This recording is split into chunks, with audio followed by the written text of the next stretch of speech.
Baik, ini ada lagi nih. Ibu ini, ibu, di luar negeri malah ini. Ada email dari luar negeri. Saya adalah seorang TKW dengan masa kerja yang tersisa 18 bulan lagi.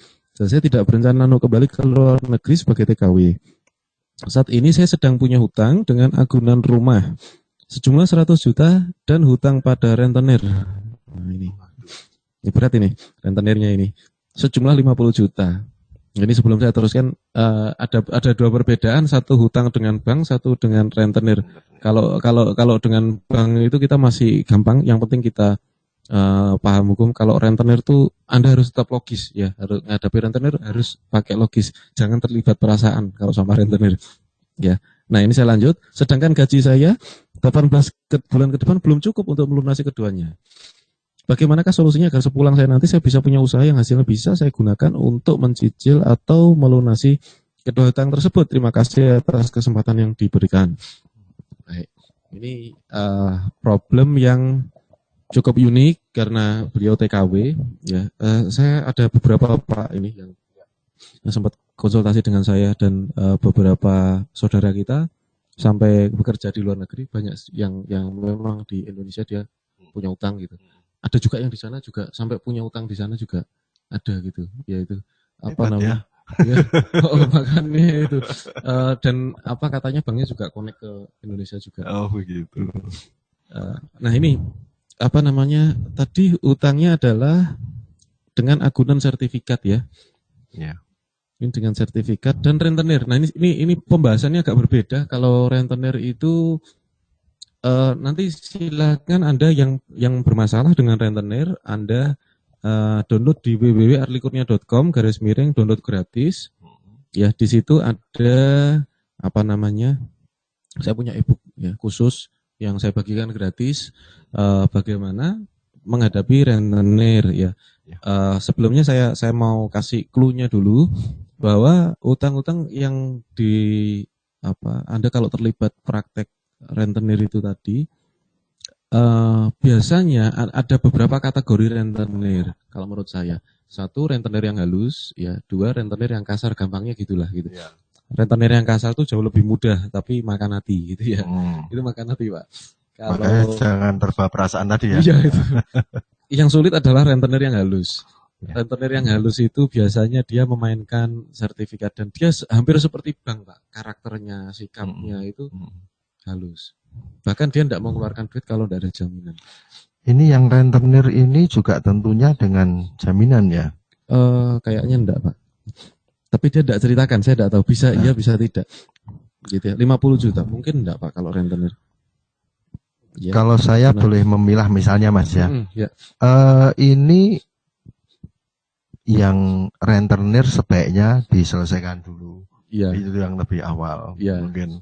Karena supaya biasanya rentenir itu kan akumulasi hutangnya itu lebih ngeri. Lebih ngeri menurut saya, supaya itu yang diselesaikan lebih dulu, nanti yang bank ini lebih bisa dinego lah. Bisa dinego ya gitu.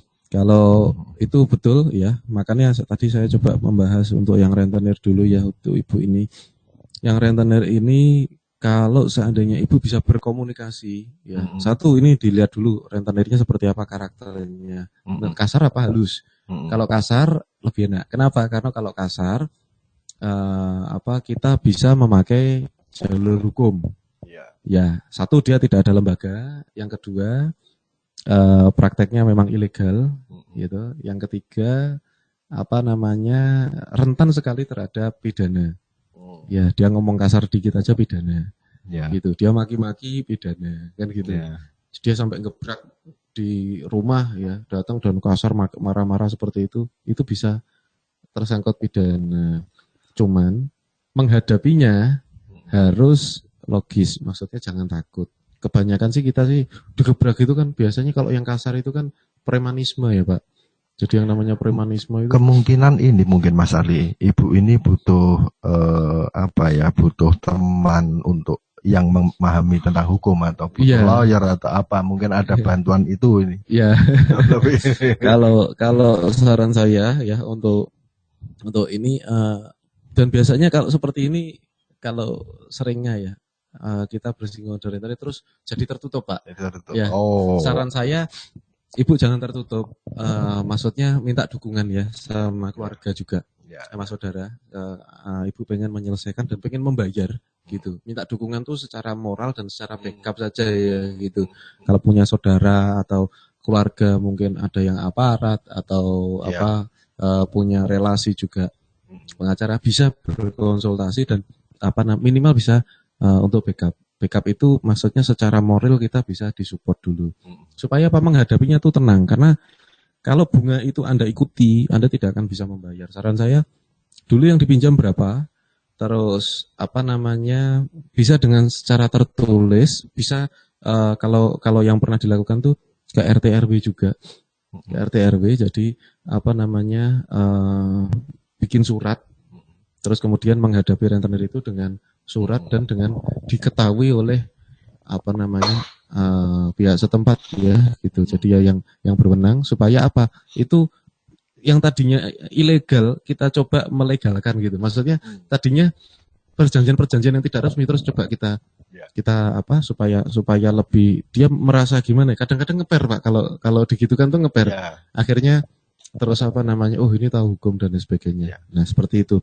Lengkapnya sih ada di e-book, saya sudah pernah tulis. Nah, untuk yang hutang dengan sertifikat ini saya harus rinci karena ini Ibu tidak merinci semuanya. Mungkin dari penghasilan dia sebulan berapa kan harusnya dirinci ya. Ini harusnya dirinci, Bu, supaya Ibu bisa menganalisa dan merencanakan gitu. Nanti sebetulnya dengan kemampuannya saat ini itu bisa berapa lama sih gitu bolehnya ya. Kalau tanpa penghasilan tambahan. Nah, terus untuk bisnis, saran saya kalau Ibu belum pernah memulai bisnis, cobalah bisnis yang mudah. Bisnis yang mudah itu yang tidak menuntut keterlibatan kita terlalu banyak. Saya tidak tahu Ibu tinggal di mana. Kalau seandainya Ibu tinggal di desa misalnya, Ibu bisa memulai usaha-usaha di pertanian atau di peternakan yang mudah dulu, yang mudah. Saran saya sih itu, yang mudah, jangan ambil yang rumit-rumit ya. Pelajari setiap bisnis itu sebetulnya bagus kalau menurut saya. Kadang-kadang tuh saya kalau ditanya orang bingung, Pak. Bingungnya gimana?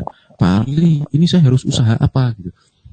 Karena mungkin sebagian besar orang berpikir kalau saya usaha A pasti saya berhasil gitu. Kalau saya usaha B, mungkin saya punya saran kalau untuk ini. Ya gimana? Ya. Apalagi ini ada unsur penting dan genting gitu ya. Nah, jadi menurut saya Ibu ini nanti kalau ingin memulai bisnis, saran saya bisnis yang putaran uangnya cepat. Gitu ya. Ya, kalau misalnya pertanian biasanya butuh waktu agak panjang. Ya, belum juga. Semua bisnis ada risiko. Pasti ada risiko. Ada risiko. Cuma begini, kenapa saran saya yang kalau bisa yang tiap hari ada omset. Oh, yang tiap hari. Ya, mau itu warung, mau itu warung tuh mau warung makan, mau warung kelontong, mau gitu ya. Mau jual pecel lele, jual pecel, tiap hari ada omset. Tiap hari ada uang masuk ya, putaran ya. Jadi dia kan nanti kan pulang itu juga punya harus bisa tetap harus ada kehidupan. Iya, betul. Jadi saran saya bisnis yang setiap hari ada pemasukan. Itu saran saya. Nah, itu nanti tentang retail itu kalau sudah itu lari. Itu ya, harus dipelajari nanti. Iya, harus dipelajari. Ya intinya memang semua bisnis itu bagus, tapi kalau yang berbisnis menguasainya. Yang menguasainya. Kan itu Pak, ada tanda kutipnya. Gitu. Kadang-kadang banyak orang memilah-milah, oh bisnis ini bagus, bisnis ini tidak bagus, bisnis ini bagus, bisnis tidak bagus. Mungkin menurut saya itu terlalu subjektif. Menurut saya semua bisnis itu bagus dan bisa dilakukan. Tapi bisnis mana yang Anda paling cepat untuk menguasai seluk-beluknya? Itu toh Pak. Ada garis bawahnya ya kan? Mungkin itu ya. Jadi nanti coba Ibu sebelum pulang, Ibu harus meninjau kembali di daerahnya kira-kira apa yang bisa dikuasai ya. Beliau sebagai tenaga kerja di luar negeri itu bidang apa? Nah itu yang kita nggak tahu ya. Sebagai contoh gini, kalau beliau pintar masak, bikin aja rumah makan atau warung makan. Oh gitu ya. Kalau kan lebih cepat ya. Lebih cepat. Artinya dari produksinya, proses kerjanya beliau menguasai. Sudah tahu. tinggal nanti mengarahkan gimana menjadikan itu jadi uang. Jadi uangnya gitu. Iya, betul. Jadi coba yang apa ada dulu di dalam diri kita supaya bisa lebih cepat aja gitu. Karena bisnis itu kan ada produksi ya toh, sampai ke menjual itu. Itu kan ada rentetannya. Nah, supaya bisa lebih cepat ya ini dikuasai baru sisanya kita pelajari. Baik, ini ada. Wah, kalau ini nama emailnya sangar ini. Golok Banten gitu. Golok Banten. Enggak tahu nama aslinya siapa tapi dengan ID Golok Banten. Mas Golok lah. Mas Golok lah.